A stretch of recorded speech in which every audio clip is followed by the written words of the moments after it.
성경 말씀 신약성경 마태복음 26장 36절에서 50절까지 말씀입니다.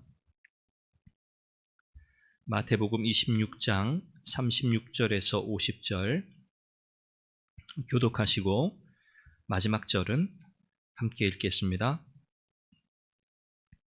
이에 예수께서 제자들과 함께 겟세마네라 하는 곳에 이르러 제자들에게 이르시되 내가 저기 가서 기도할 동안에 너희는 여기 앉아 있으라 하시고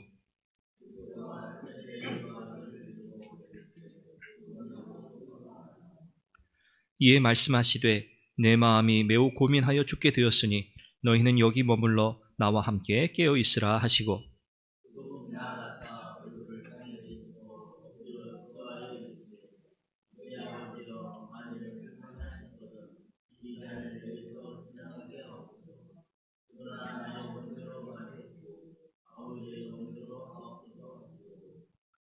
제자들에게 오사 그 자는 것을 보시고 베드로에게 말씀하시되 너희가 나와 함께 1시간도 이렇게 깨어 있을 수 없더냐.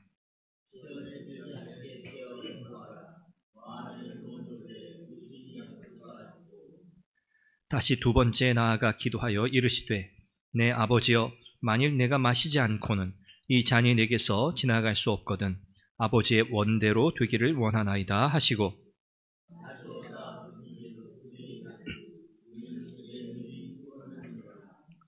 또 그들을 두시고 나아가 세 번째 같은 말씀으로 기도하신 후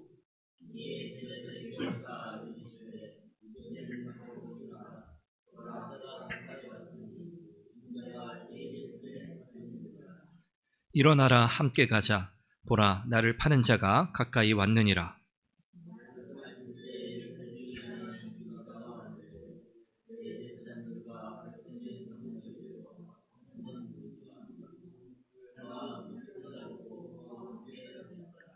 예수를 파는 자가 그들에게 군호를 짜 이르되 내가 입맞추는 자가 그이니 그를 잡으라 한지라.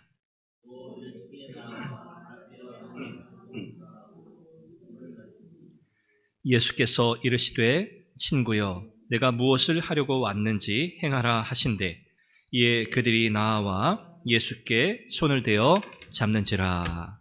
아멘. 십자가의 고난이라고 하는 것, 예수님께는 이것이 너무나 괴롭고 또 무거운 짐이었습니다. 그렇지만 구속사역을 이루시기 위해서는 반드시 지셔야 하는 십자가였기 때문에 우리 주님은 이 십자가의 고난, 그 죽음을 앞두고 인간의 고통과 번민을 겪으셨습니다. 이것보다 더 괴롭고 힘든 일은 사실 하나님 아버지로부터 버림받는 것, 물론 일시적이죠. 그러나 하나님께로부터 버림받고 단절되는 것, 이것이 사실 예수님께는 가장 큰 고통이었습니다. 예수님은 곧 닥칠 이 십자가의 고난과 또 죽음을 감당하시기 위해서 오늘 본문에 보니까 겟세마네 동산으로 기도하러 가십니다. 제자들과 더불어 함께 가시죠. 그곳에서 예수님은 홀로 간절히 기도하셨습니다. 기도를 통해서 하나님의 뜻에 순종하시고 그 고난을 이기시기 위함이었죠. 오늘 우리는 예수님의 겟세마네 기도를 통해서 우리는 어떻게 하나님 앞에 기도의 삶을 살 것인가 우리 예수님을 통해서 배우게 됩니다. 우리는 먼저 예수님의 간절한 기도를 배워야 합니다. 성육신 하신 예수님, 그분은 완전한 하나님이시고 또 완전한 사람이셨죠. 그렇기 때문에 사람이 느끼는 이 모든 고통, 모든 두려움, 모든 번민, 이 모든 것을 예수님은 몸소 다 겪으셨습니다. 예수님은 십자가의 이 고통을 앞에 두시고 기도의 자리로 나아가십니다. 예수님이 감당하셔야 할 그 고통은 단지 육체적인 고통만은 아니었죠. 말씀드린 것처럼 하나님께 버림받는 고통을 감당하셔야 했습니다. 이 버림받는다, 이것은 인간인, 죄인인 오늘 저와 여러분들이 경험해야 하는 또 하나님께로부터 받는 일종의 진노요 심판이죠. 그런데 우리 주님께서는 우리를 다시 살리시기 위해서 하나님과 우리의 관계를 다시 회복시키시기 위해서 친히 하나님께 버림받는 고통을 감당하셔야 했습니다. 예수님은 이 고통의 무게가 얼마나 크셨던지 제자들을 데리고 기도하신 그 겟세마네 동산에서 세 차례나 왔다 갔다 제자들 사이를 왔다 갔다 하시면서 간절히 기도하셨습니다. 주님이 감당하셔야 했던 그 십자가의 무게, 사실 우리는 가늠하기 힘들죠.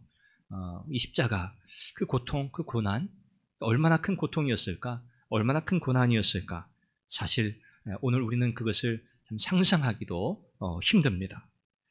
그러나 우리 주님께서 이토록 간절히 하나님 앞에 이 십자가를 앞에 두시고 이렇게 기도하셨던 이 모습을 우리가 생각한다면 우리를 향한 주님의 십자가, 그 십자가의 무게, 이것은 우리의 죄의 무게가 아니겠습니까? 이것을 주님이 감당하시려고 그 간절한 기도 가운데 하나님 앞에 나아가신 모습을 볼 때 오늘 저와 여러분들은 주님을 향한 감사가 더 깊어져야 할 줄로 믿습니다. 예수님은 사랑하는 제자들에게 부탁하시죠. 얘들아, 너희가 깨어서 기도해라. 나도 기도할 텐데 너희도 나와 함께 깨어서 기도하자라고 기도할 것을 요청하세요. 그리고 예수님은 홀로 나아가셔서 하나님 앞에 기도하십니다. 얼굴을 땅에 대시고 간절히 기도하세요. 누가복음 22장에 보니까 우리 주님의 이 기도의 모습이 땀방울이 핏방울처럼 되기까지 기도하셨다, 그렇게 표현하고 있습니다. 정말 간절한 기도의 모습이지요. 예수님은 괴로워하시면서 사력을 다해서 기도하세요. 제자들에게 기도를 부탁하셨는데 제자들은 기도하지 못했어요. 피곤했기 때문이죠. 물론 제자들 마음속에는 기도해야지, 예수님 말씀하셨으니까 그래 우리도 함께 기도하자, 아마 처음에 그런 마음을 다 가지지 않았을까요?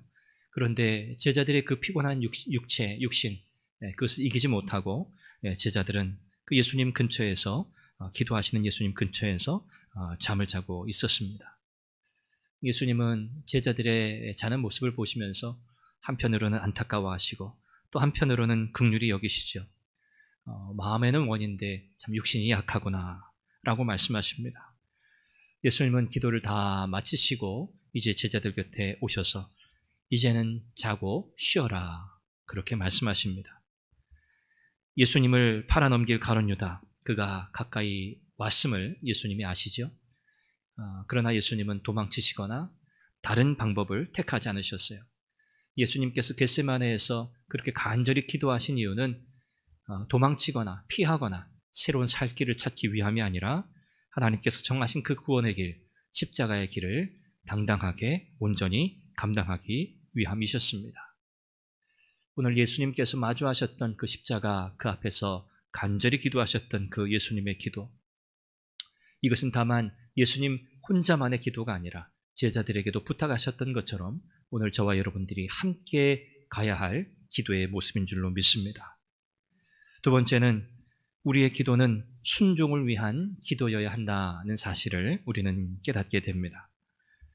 예수님은 십자가 앞에서 하나님 앞에 할 수만 있다면 이 고난의 잔, 이 십자가를 피하게 해달라고 사실 간절히 기도하셨습니다.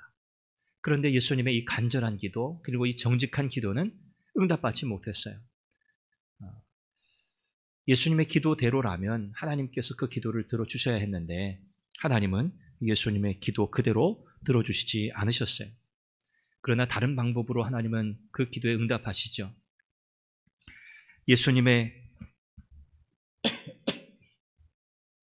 그 간절한 기도, 그러나 하나님은 하나님의 분명한 구원의 계획을 가지고 계셨고 예수님도 그 계획을 알고 계세요. 하나님의 뜻이 무엇인지 예수님도 알고 계세요. 그러나 이 십자가의 고통이 얼마나 크고 참 힘든 일이었던지 예수님께서 이토록 차라리 피할 수만 있다면 피하게 해달라는 이 기도를 하셨을까 생각해 보게 돼요. 하나님의 뜻을 알고 계신 우리 예수님은 마지막 그 기도의 끝을 어떻게 마무리하시죠? 끝까지 자신의 뜻을 관철시키기 위해서 하나님, 제발 이 잔을 반드시 피하게 해주십시오. 이것을 피하게 해주실 때까지 저는 끝까지 기도하겠습니다. 그렇게 기도하신 것이 아니죠. 나의 원대로 마시고 아버지의 뜻대로 하옵소서. 이것은 예수님의 순종의 기도였습니다. 하나님께 순종의 기도를 드리신 거죠. 오늘 우리도 인생의 이런저런 어려운 문제를 참 많이 만납니다. 그럴 때마다 더 간절하게 기도하죠. 하나님, 이 문제가 해결돼야 합니다. 하나님, 이 상황이 잘 풀려야 합니다. 그렇게 간절히 기도해요. 그런데 항상 우리가 그렇게 기도한 대로 응답되면 참 좋은데 그렇지 않을 때도 있습니다. 그러면 마치 하나님께서 나의 이 간절한 기도에 응답하시지 않은 것 같죠. 참 마음속에 안타까움과 또 때로는 낙심되는 마음도 있을 수 있습니다. 나의 간절한 기도가 응답받고 해결되기보다 또 다른 어려움이 찾아올 때도 있어요. 그럴 때는 한편 마음속에는 정말 하나님이 살아계시나? 하나님께서 정말 내 기도를 듣고 계시나? 라고 하는 그런 의심과 원망이 들기도 합니다. 그런 상황들을 우리가 마주해 왔고 또 앞으로도 더 그런 일들을 우리는 경험하게 될 텐데 그럴 때 우리는 어떻게 하나님 앞에 나아가야 할까? 오늘 예수님께서 보여주신 이 기도가 우리의 기도이기를 바랍니다. 예수님은 자신의 기도가 거절당하셨어요. 그럼에도 불구하고 하나님의 절대적인 그 구원의 계획, 또 하나님의 선하심, 하나님의 그 능력을 하나님은 조금도 의심하지 않으셨습니다. 하나님의 모든 일은, 하나님의 역사는 하나님의 계획 가운데 이루어지고 그 모든 일은 선하다고 하는 확고한 믿음을 버리지 않으셨던 거죠. 순종의 기도를 우리가 어떻게 드릴 수 있을까? 바로 예수님께서 보여주셨던 하나님을 향한 이 견고한 믿음, 이 확신, 이 믿음이 오늘 저와 여러분들에게 있을 때 오늘 우리도 예수님의 기도와 같은 순종의 기도를 드릴 수 있을 것입니다. 예수님께서 십자가 앞에서 하나님 앞에 간절히 기도하셨던 그 간절한 기도, 그리고 하나님의 뜻을 이루시고자 하는 이 순종의 기도, 하나님의 주권에 따르고자 하는 우리 예수님의 기도, 이 기도가 오늘 저와 여러분들의 기도여야 할 줄로 믿습니다. 하나님께서 나를 버리셨다라고 생각될 만큼의 절망적인 상황이 온다 하더라도 분명한 사실은요, 하나님은 결코 저와 여러분들을 버리지 않으신다는 사실입니다. 하나님은 결코 우리를 버리지 않으십니다. 이 사실을 믿으시기를 바랍니다. 오늘 예수님께서 우리에게 가르쳐 주십니다. 인생의 모든 문제들, 인생의 모든 고난, 하나님 앞에 나아가 간절하게 기도하는 것만이 유일한 해결 방법이라고 우리에게 말씀하고 계십니다. 나의 뜻이 이루어지기를 간절히 기도한 것이 아니라 하나님의 뜻이 이루어지기를 간절히 기도하는 이 순종의 기도, 이 기도가 우리의 기도이기를 바라고 그 기도만이 하나님께서 우리에게 응답하시는 기도임을 믿으시길 바랍니다. 하나님은 우리에게 가장 좋은 것 주시길 원하시고요, 우리의 길을 선하게 인도하시기를 하나님은 늘 원하시고 또 그렇게 하시는 분이십니다. 오늘 우리가 기도할 때 우리가 마주하는 모든 고난을 넉넉하게 이기게 될 줄로 믿습니다. 우리 주님께서 맡겨주신 사명 또한 능력 있게 감당할 줄로 믿습니다. 우리 같이 함께 기도하겠습니다.